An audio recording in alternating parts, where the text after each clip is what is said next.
அந்த மின்னஞ்சல்ல இருந்த விஷயம் தான் மார்க்குக்கு ஒரு மிகப்பெரிய அதிர்ச்சியை கொடுத்துச்சு. என்ன இருந்ததுன்னு கேட்டீங்கன்னா, நமக்கு லாபம் வேணும்னா 10 இருந்து 12 வயசு குழந்தைகளை காலேவோட வழக்கறிஞர் மார்க் ஜக்கர்பர்குக்கு எதிராக மறுக்க முடியாத ஆதாரங்களை அடுத்தடுத்து எடுத்து வச்சுக்கிட்டே இருந்தாரு. ஒரு கட்டத்துல மார்க் ஜக்கர்பர்க் வேற வழி இல்லாம நீதிமன்றத்துல அமர்ந்திருந்த பெற்றோர்கள் பக்கம் திரும்பி மார்ச் 25ஆம் தேதி அன்னைக்கு ஜூரிகள் தங்களுடைய தீர்ப்பு அளிச்சாங்க. அவங்க என்ன சொன்னாங்க தெரியுமா தீர்ப்புல? மெட்டா மற்றும் யூடியூப் இந்த 2 நிறுவனங்களுமே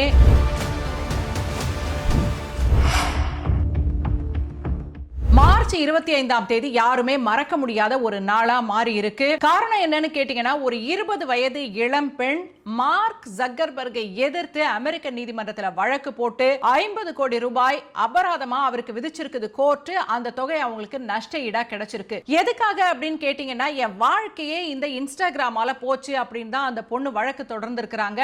அப்படி பார்த்தா இங்க பல பேருக்கு மார்க் ஜக்கர்பர்க் பணம் கொடுக்க வேண்டி இருக்குமே அப்படின்னு தோணுது இல்லையா? ஆனா அந்த பொண்ணு ஆதாரத்தோட வழக்கு போட்டாங்க. என்ன வழக்கு இது? வாங்க நம்ம பார்க்கலாம். இந்த வழக்கு போட்ட அந்த 20 வயது பெண்ணோட பேரு காலே. இவங்க கலிபோர்னியாவோட ஒரு சின்ன நகரமான சிக்கோவை சேர்ந்தவங்க.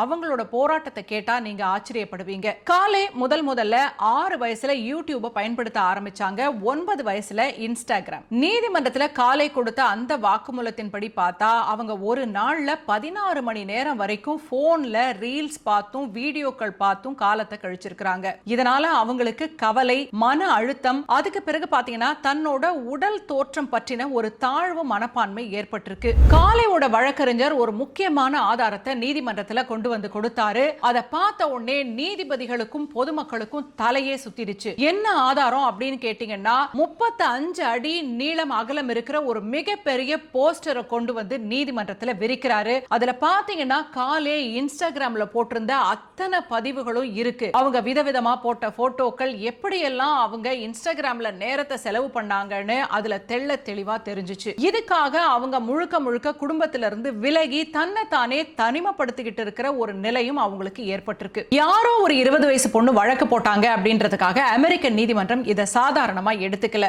மெட்டா சிஇஓ மார்க் ஜக்கர்பர்க் நீதிமன்றத்துக்கு வந்தாரு.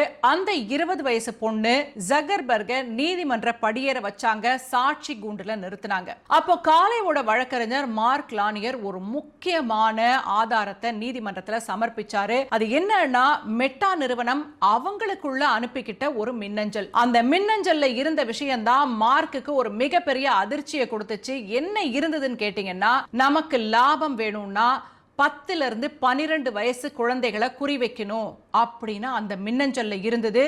இது மார்க் ஜக்கர்பர்க்கு எதிரான ஒரு ஸ்ட்ராங் எவிடன்ஸா நீதிமன்றத்துல மாறிடுச்சு. ஆனா மார்க் ஜக்கர்பர்க் சாட்சி கூண்டுல இருந்து அதுக்கு என்ன தெரியுமா பதில் சொன்னாரு? இல்ல, நாங்க 13 வயசுக்கு உட்பட்ட குழந்தைகளை குறி வைக்கிறதே இல்ல, அவங்களுக்கான கண்டென்ட் இங்க இல்லன்னு பதில் சொன்னாரு. நீதிமன்றம் அதை நம்பல. மார்க் ஜக்கர்பர்க் சிக்கின இன்னொரு இடம் இருக்கு. அது எதுன்னு கேட்டீங்கன்னா, பியூட்டி ஃபில்டர்ஸ். இது பற்றி மெட்டாவுக்குள்ளேயே ஆய்வு நடந்திருக்கு. அதுல 18 நிபுணர்கள் எச்சரிக்கை தான் கொடுத்திருக்காங்க. இப்படி பியூட்டி ஃபில்டர்ஸ் எதுவுமே சரிப்பட்டு வராது, இது மனநலத்தை பாதிக்கும் அப்படின்னு சொல்லியிருக்காங்க. ஆனா மார்க் கிட்ட அது பற்றி நீதிமன்றம் கேட்டப்போ இது கருத்து சுதந்திரம், ஃப்ரீ எக்ஸ்பிரஷன் அப்படின்னு அவர் பதில் சொல்லியிருக்காரு. காலேவோட வழக்கறிஞர் கொடுத்த எந்த ஆதாரங்களையும் மறுத்து மார்க்கால் பேச முடியல. காலேவோட வழக்கறிஞர் மார்க் ஜக்கர்பர்குக்கு எதிராக மறுக்க முடியாத ஆதாரங்களை அடுத்தடுத்து எடுத்து வச்சுக்கிட்டே இருந்தாரு. ஒரு கட்டத்துல மார்க் ஜக்கர்பர்க் வேற வழி இல்லாம நீதிமன்றத்துல அமர்ந்திருந்த பெற்றோர்கள் பக்கம் திரும்பி, நீங்கள் அனுபவித்த வேதனைகளுக்கு நான் உங்ககிட்ட மன்னிப்பு கேட்டுக்கிறேன் அப்படின்னு சொல்லி சரணடைஞ்சிட்டாரு. இது மூலமா என்ன தெரிய வந்துச்சு அப்படின்னா, திட்டமிட்டுதான் மெட்டா நிறுவனம் இது போன்ற ஒரு அடிமைத்தனத்தை குழந்தைகள் மேல திணிக்குது, அவங்கள அடிமையாக்கணும்ன்றது தான் அதுக்குள்ள இருக்கிற நோக்கம் அப்படின்றது தெளிவாயிடுச்சு. வேற வழி இல்லாம தான் நீதிமன்றத்தில் அவர் மன்னிப்பு கேட்டார். இந்த வழக்குல மெட்டா நிறுவனம் மட்டும் இல்ல, கூகுளோட யூடியூபும் இன்னொரு குற்றவாளியா சேர்க்கப்பட்டிருந்தது. அதையும் சேர்த்து தான் அந்த பெண் வழக்கு தொடர்ந்திருந்தாங்க. அப்ப யூடியூப் கிட்ட கேள்வி கேட்டப்ப அவங்க என்ன தெரியுமா சொன்னாங்க? நாங்க வெறும் கண்ணாடி மாதிரி தான்,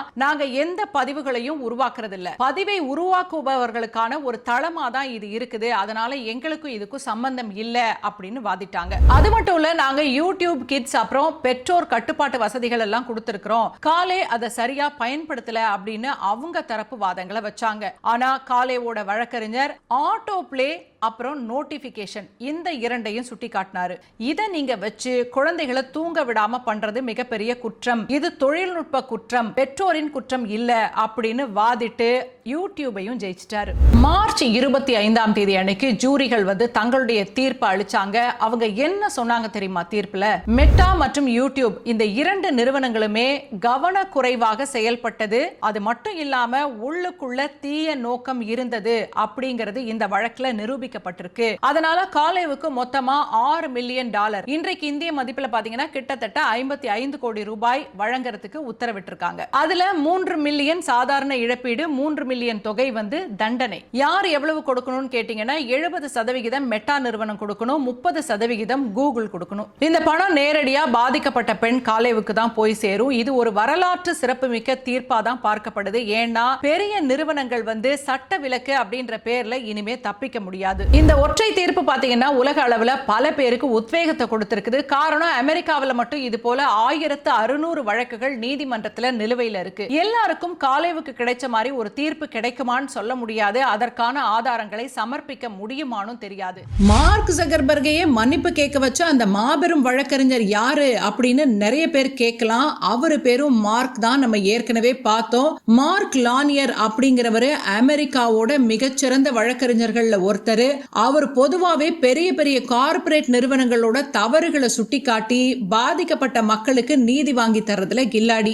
ஏற்கனவே ஜான்சன் அண்ட் ஜான்சன் நிறுவனத்தோட பேபி பவுடரை பயன்படுத்தியதனால 22 பெண்களுக்கு கருப்பை புற்றுநோய் வந்துச்சு அப்படின்னு நிரூபிச்சு 39,000 கோடி ரூபாய அபராதமா வாங்கி கொடுத்தாரு. இதே மாதிரி நிறைய கார்ப்பரேட் நிறுவனங்களோட மோசடியை வெளிச்சத்துக்கு கொண்டு இழப்பீடும் வாங்கி கொடுத்திருக்கிறாரு.